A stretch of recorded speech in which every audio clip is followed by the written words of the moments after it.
எபிரேயருக்கு எழுதப்பட்ட திருமுகத்திலிருந்து வாசகம். அதிகாரம் 12, இறைவசனங்கள் 5 தொடக்கம் 7 மற்றும் 11 தொடக்கம் 13 வரை. சகோதரர் சகோதரிகளே, தம் பிள்ளைகளிடம் பேசுவது போல் இறைவன் உங்களுக்கு தந்த பின்வரும் அறிவுரையை நீங்கள் மறந்துவிட்டீர்கள். பிள்ளாய், ஆண்டவர் உன்னை கண்டித்து திருத்துவதை வேண்டாம் என தள்ளிவிடாதே. அவர் கண்டிக்கும் போது தளர்ந்து போகாதே. தந்தை தாம் ஏற்றுக்கொண்ட மக்களை தண்டிக்கிறார். ஆண்டவர் தாம் யாரிடம் அன்பு கொண்டிருக்கிறாரோ அவர்களை கண்டிக்கிறார். திருத்தப்படுவதற்காக துன்பங்களை தாங்கிக் கொள்ளுங்கள். கடவுள் உங்களை தம் பிள்ளைகளாக நடத்துகிறார். தந்தை தண்டித்து திருத்தாத பிள்ளை உண்டோ? இவ்வாறு திருத்தப்படுவது இப்போது மகிழ்ச்சிக்குரியதாய் இராமல் துயரத்துக்குரியதாகவே தோன்றும். ஆனால் பின்னர் இவ்வாறு பயிற்சி பெற்றவர்கள் அமைதியையும் நேர்மையான வாழ்வையும் பயனாக பெறுவர்.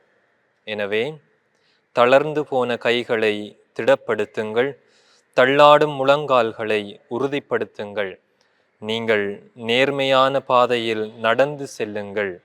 அப்போதுதான் ஊனமாய் போன கால் மூட்டு பிசகாமல் குணமடையும். ஆண்டவர் வழங்கும் அருள்வாக்கு. இறைவனுக்கு நன்றி. கிறிஸ்து இயேசுவிலே அன்புமிக்க சகோதர சகோதரிகளே, நாங்கள் ஒவ்வொருவரும் ஆண்டவருடைய உரிமை குடிமக்களாக, பிள்ளைகளாக இருக்கின்றோம். இந்த உலகத்திலே ஒரு குழந்தை பிறக்கின்ற போது அந்த குழந்தை சென்ம பாவத்தோடு பிறக்கின்றது. அது நமது விசுவாசம். எவ்வாறு ஆதி பெற்றோர் இந்த சென்ம பாவத்திலே மூழ்கி விடுகின்றார்களோ, அது தொடர்ச்சியாக ஒவ்வொரு குழந்தைகளிலும் அந்த சென்ம பாவம் அது ஆதிக்கம் செலுத்துகின்றது. எனவே ஒரு குழந்தை இந்த உலகத்திலே பிறக்கின்ற போது சென்ம பாவத்தோடே பிறக்கின்றது. ஆனால் நாங்கள் ஒவ்வொருவரும் கிறிஸ்தவளாக இந்த உலகத்திலே நாங்கள் மாறுகின்ற போது, திருமுழுக்கு என்ற அருட்சாதனத்தை நாங்கள் பெறுகின்ற போது ஆண்டவருடைய பிள்ளைகள் என்ற உரிமையை நாங்கள் பெற்றுக்கொள்ளுகின்றோம். எனவே நாங்கள் ஒவ்வொருவரும் ஆண்டவருடைய பிள்ளைகளாக இருக்கின்றோம். அப்படியென்றால் ஆண்டவர் எம்மை தமது பிள்ளைகளாக ஏற்றுக்கொள்கின்றார். இன்று நாங்கள் வாசிக்க கேட்ட இந்த இறைவார்த்தை பகுதியிலே, தம் பிள்ளைகளிடம் பேசுவது போல் இறைவன் உங்களுக்கு தந்த பின்வரும் அறிவுரையை மறந்து விடாதீர்கள். ஆண்டவர் தனது அறிவுரையை நாளும் பொழுதும் எமக்கு தந்து கொண்டே இருக்கின்றார். தன்னுடைய பிள்ளைகள் நன்றாக இந்த உலகத்திலே வாழ்ந்து எதிர்கால நிலை வாழ்வை பெற்றுக்கொள்ள வேண்டும் என்று ஆண்டவர் விரும்புகின்றார். எனவே இந்த உலகத்திலே நாங்கள் படுகின்ற ஒவ்வொரு வேதனைகள், துன்பங்கள், நாங்கள் சந்திக்கின்ற ஒவ்வொரு சவால்களும் எங்களுக்கு மகிழ்ச்சியை தருவதல்ல. அதைத்தான் இன்றைய இறைவார்த்தை சொல்லுகின்றது.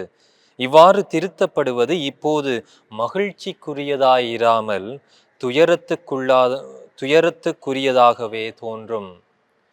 எனவே இந்த உலகத்திலே நாங்கள் படுகின்ற துன்பங்கள் பல வேளைகளிலே துயரத்துக்குரியதாகவே இருக்கின்றது. நாங்கள் அவற்றை துன்பமாக, துயரமாக, சோதனைகளாக நாங்கள் பார்க்கின்றோம். ஆனாலும் நாங்கள் எதிர்நோக்குகின்ற அந்த வாழ்வு நிலையான வாழ்வு, நிம்மதியான வாழ்வு, அமைதியான சந்தோஷத்தை தரக்கூடிய, ஆண்டவரோடு எப்போதும் நிலையாக ஒன்றிக்கின்ற அந்த வாழ்வு நமக்கு பரிசாக தரப்படுகின்றது. அதனால் தான் தூய பவுல் சொல்லுவார், இந்த உலகத்திலே நாங்கள் படுகின்ற துன்பங்கள், வேதனைகள் அனைத்தும் எதிர்கால வாழ்க்கையிலே நாங்கள் பெறப்போகின்ற அந்த மாட்சிக்கு ஒப்பிட தகுதி இல்லாதவையாக இருக்கின்றது. எனவே இந்த துன்பங்கள் அனைத்தும் எம்மை ஒன்றும் செய்துவிட முடியாது. ஏனென்றால் நாங்கள் அந்த நிலை வாழ்வை எதிர்நோக்கி பயணிக்கின்றோம். அண்மையிலே ஒரு ஓவியரை நான் சந்தித்தேன். அவர் எனக்கு மிகவும் பரிச்சயமான ஒரு நெருங்கிய நண்பர். அந்த ஓவியரிடம் நான் நகைச்சுவையாக சொன்னேன், நீங்கள் உங்கள் திறமையை நீங்கள் படங்கள் வரைவதிலே காட்டுகின்றீர்கள். ஆனால் அது பெரிய ஒரு திறமை இல்லை. ஒரு நாட்டிய கலைஞர் அவர் மேடையிலே அந்த நாட்டியத்தை அரங்கேற்றம் செய்கின்றார். ஒரு பாடகர் ஒரு மேடையிலே அதை பாடுகின்ற போது பலர் அதை பார்க்கின்றார்கள். ஆனால் நீங்கள் வெறுமனே ஒரு படத்தை கிரீன்று என்று நான் நகைச்சுவையாக சொல்லுகின்ற போது அந்த ஓவியர் சொன்னார், ஃபாதர், நாங்கள் படங்களை வரைவது, அலங்காரங்கள் செய்வது எமது திறமையாக இருக்கின்றது. நாங்கள் அந்த அலங்காரங்களை படங்களை செய்து அந்த அரங்கிலே வைக்காமல் விட்டோம் என்றால் அந்த அரங்கிலே அவர்கள் தங்களது திறமைகளை வெளிக்காட்டுகின்ற போது அது வெறும் அரங்காக இருக்கும். எனவே நாங்கள் தான் இலைமறை காயாக இருந்து அவர்களுக்கு அந்த ரசனையை கொடுக்கின்றோம் என்று சொன்னார்கள். ஆனால் இந்த படங்களை வரைகின்ற போதோ அலங்காரங்களை செய்கின்ற போதோ நாங்கள் நிதானமாக பொறுமையாக பல தியாகங்களை செய்கின்றோம். பல சவால்கள் எங்களுக்கு வருகின்றது. ஆனால் இந்த சவால்கள், இந்த பிரச்சனைகள், துன்பங்கள் அனைத்தும் நாங்கள் பெறுகின்ற அந்த பெயருக்கும் புகழுக்கும் நிகரில்லாத ஒன்று. இவை அனைத்தும் மறைந்துவிடும். இந்த துன்பங்கள் மறைந்துவிடும். நாங்கள் படுகின்ற இந்த சவால்கள், எதிர்கொள்கின்ற இந்த பிரச்சனைகள் அனைத்தும் மறைந்துவிடும். ஆனால் எனது பெயர் நிலையான பெயராக இருக்கும் என்று சொன்னார்.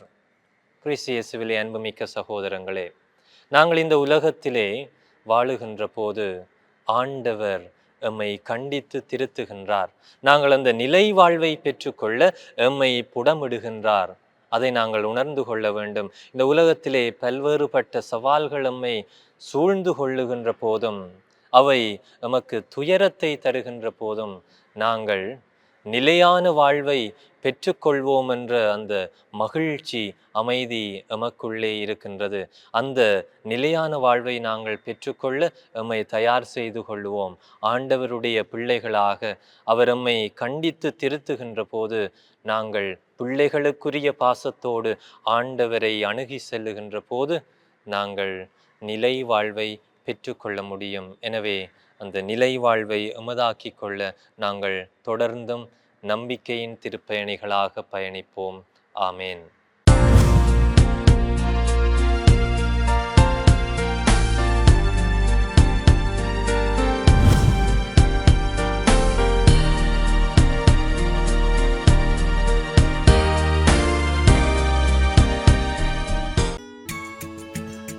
ஹோலி மேடையில் புத்தம்புது நிகழ்ச்சிகளை உடனுக்குடன் பார்த்து மகிழ எமது ஃபேஸ்புக் மற்றும் யூடியூப் பக்கத்தை லைக் செய்யுங்கள்.